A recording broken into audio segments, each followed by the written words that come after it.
Okay, hello and welcome back to another episode of My Team Career Mode. Today, you join me on Christmas Day. Merry Christmas, by the way. And if you don't support Christmas, happy 25th of December. I don't know. Today, I come at you with a bit of a gift, if you will. Someone commented on my last TikTok saying I should do 110 AI on my favourite track, which does happen to be Austria, which happened to be the next track. So, as you can see here, we're going to go for 110 AI, and I'm really not looking forward to it. I played 110, or I played 105 once, and it was intense. 110, if I don't get pole, I'm not winning. I'm not winning if I don't get pole. Talking of pole then, going to set our second lap.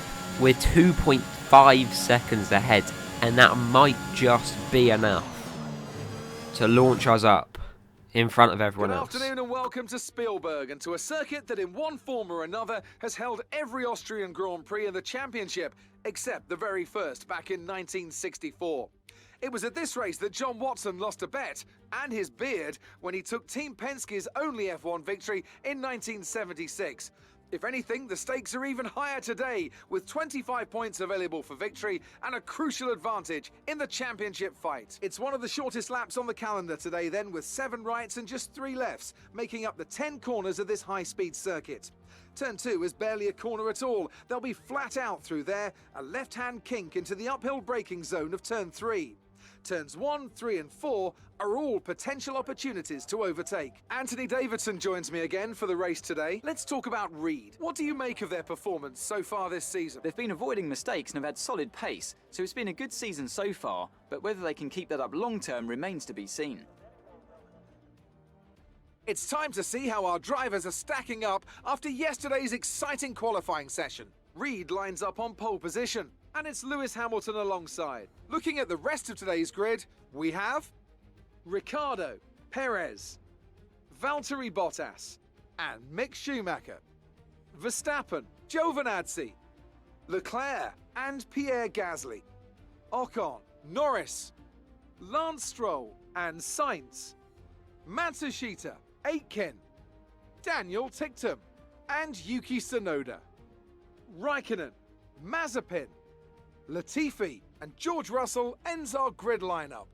And with preparations almost complete, let's head down to the track. Now that we've got some points on the board, let's continue this form and aim for another top 10 finish. Alright, we're going to do a 2-stopper, but we're not going to do a 2-stopper. We're going to do a 1-stopper. Most likely. Either from soft to hard or soft to medium. We'll see. We'll see how far we can get, because obviously if there's a lot of safety cars, which there has been at Austria, there's a lot. I think there's a glitch at turn 9 where a lot of AIs are having collisions around then. And I won't be surprised if it's the same for this race, and it is for most races. The last race I did here, there was like 8 DNFs, and they were all at turn 9.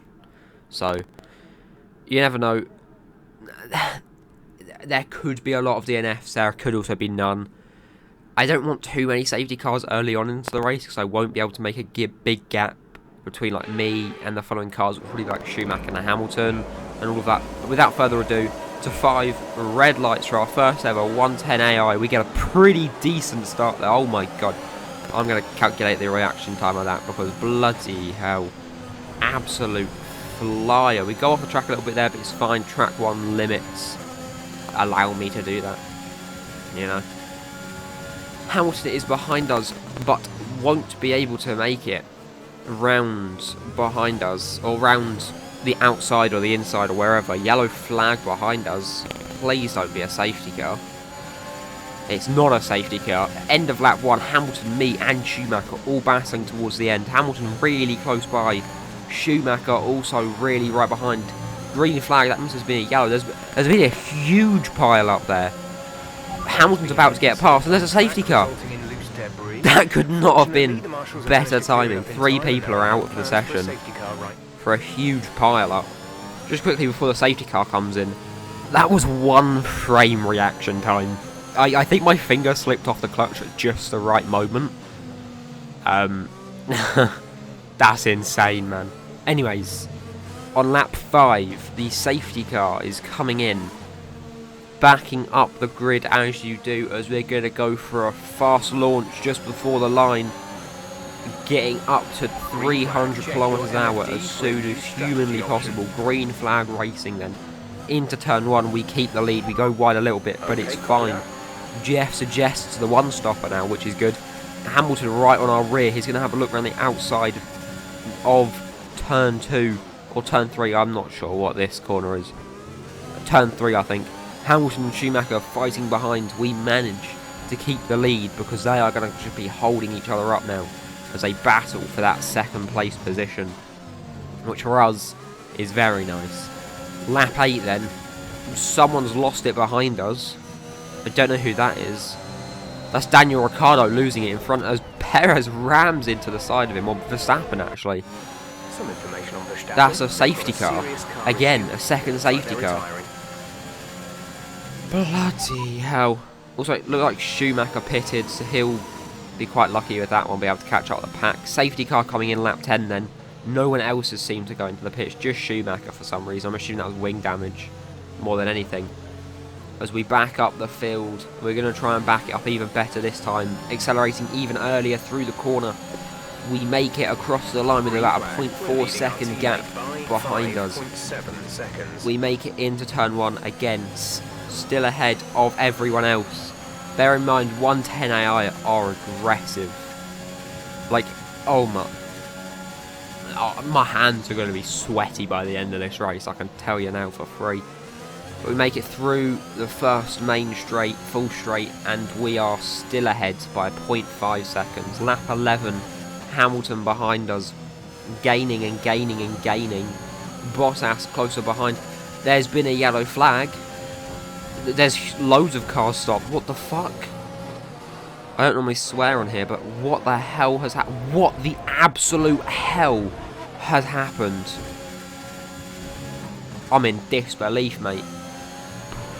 Some information on Norris. There's only 13 runners left. Obviously, safety car there. We need you to reduce Third time this race. There's a high amount of debris on the track. 13, only 13 people left. That's mental. The car is in the pit lane. And just as I'm saying 13 people, Esteban Ocon pulls off to retire with mechanical failure, to leave it with 12 runners. We get an insanely good restart there, right up ahead of Hamilton. Very nicely done indeed. Managing to get right up 0.7 seconds ahead. I'm still in disbelief how there's only 10 people. Okay, no, I was going to say, I saw yellow flag and fight or flight came in, but it was just from going through Esteban's car, mileage, whatever, I don't know. We're going for a pit then on lap 15 to lap 16, taking a wide angle of attack. Oh my god, stuttering like hell. Yeah, taking a wide angle of attack to take a really fast route in to the pits, which has seemed to work because the Mercedes are close, far behind even. We get a 2.9 second stop, just enough to stay out ahead of the Mercedes, which is, well, that's nice. Yeah. We're out in P9, behind Latifi and Stroll. They're quite far ahead, so we're just going to have to spend the next lap just trying to catch up, but most people will probably end up pitting at some point, so we should be A-OK. And Hamilton is still behind us, which is good for us. Very good for us. Lap 17 then, Latifi and Raikkonen very near behind, or in front even. Hamilton goes for a move, which is against him actually, because he goes and just lunges ahead of us. We get DRS on him and then take him back into turn 1 and get DRS. So now we are flying by, and Gasly got past him as well. Gap to car in front is intriguing. 2.0 seconds. Well, lap 18 then. We're just behind Latifi in P7. Someone has pitted. I'm assuming, I don't know who that is, I'm not going to guess. Someone's pitted, basically. Raikkonen then. We're past Latifi. Raikkonen now. We have DRS on him. No more ERS. That's fine. We get some back. We go for a move to the inside of turn 1 and make it nicely past Raikkonen as well, up into P6. Nice indeed. Nice. Russell going into the pits then. We're having to slow down a little bit to make sure that we don't hit into the back of Russell, because that is the turn that everyone seems to hit into the back of someone when they're pitting, because the AI have no concept of common sense. Lap 20, and we're out in P4. Schumacher's pitting then onto a set of mediums from softs, because he did a soft medium. Most other people have just done a soft medium because they're competent. That's not the right word. Because they know what they're doing. Lap 21, we're up into P3. We're in the podium positions, which is very good. Schumacher's in P5. But if he gets past Gasly, we're done for, because Schumacher is so aggressive this season. I don't know why. Lap 23, we're behind Stroll. We're going to have DRS on him. We're going to use that DRS to try and lunge ourselves past him. Around the left-hand side. We go past, but he late brakes us. Goes past. We're behind him again still, lap 23. Going off the track a little bit there. Schumacher's right behind. Really close behind. Too close for comfort. As Stroll into turn 9. We're right on his rear. Into turn 10, the final turn of the lap. And we go DRS enabled, ERS enabled. We're going to lift off our accelerator a little bit there to try and nab the DRS off him before we go past him into turn 1, which has worked a treat. So I'm sorry for that, Stroll, because you're now going to get overtaken by Schumacher, but try about it. I don't know why you'd send it into turn 1 when you have that sort of risk, especially at this sort of stage in the race. Lap 35 then, so somehow we've managed to fend off this 110 AI for 35 laps. And I just need to keep it going for one more. Yellow flag into turn 1. That's a red car, and I'm assuming that's Mick, seeing as Sainz is still in P5. The car's moving, so it's not a retirement. It's Mick just getting too eager into turn 1 and hitting into the back of Giovinazzi into his rear right, and sending him almost backwards into the pit lane exit. Nicely done there then. Lap 36, and we have somehow managed to hold off the AI for this long. I'm going to celebrate the way Max would want us to, as we take the finish line whilst doing a little bit of a burnout. You worked hard for that one.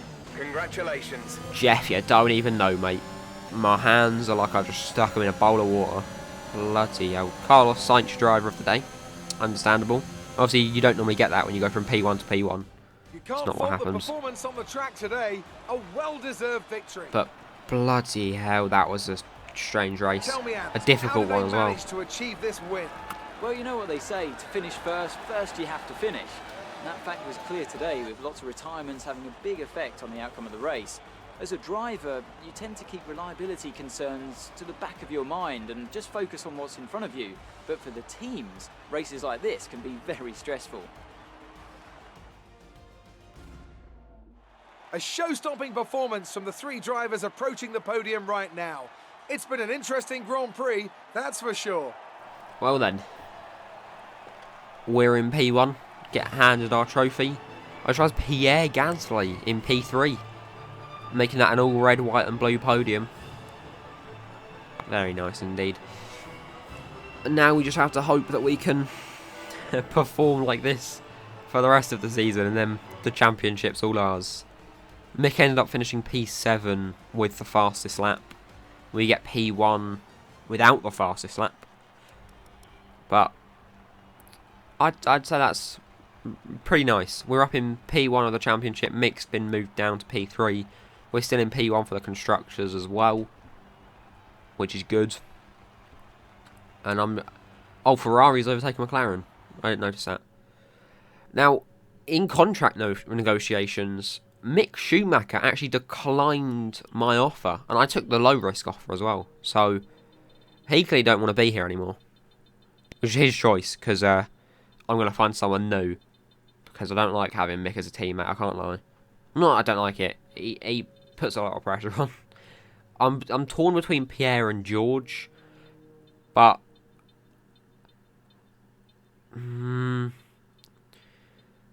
I don't know. I think I'm going to go Pierre because he has more focus. Yeah, we'll go for Pierre. And hopefully we can get him to sign with us. That would be nice. And then have a fresh face on the team. And put him up in the chance for, you know, wins and stuff. Right, let's start the negotiations. We're going to start with 3 large bids just to get us straight up there. AlphaTauri come back in with it. We bid to 12.25 million. It's under consideration and we won it. AlphaTauri really don't like him. But then, Mick Schumacher has gone to Alfa Romeo to replace Kimi Raikkonen, who's replaced Pierre Gasly at AlphaTauri. What the hell? I hope you all have a good Christmas, and I hope to see you next time for the next race.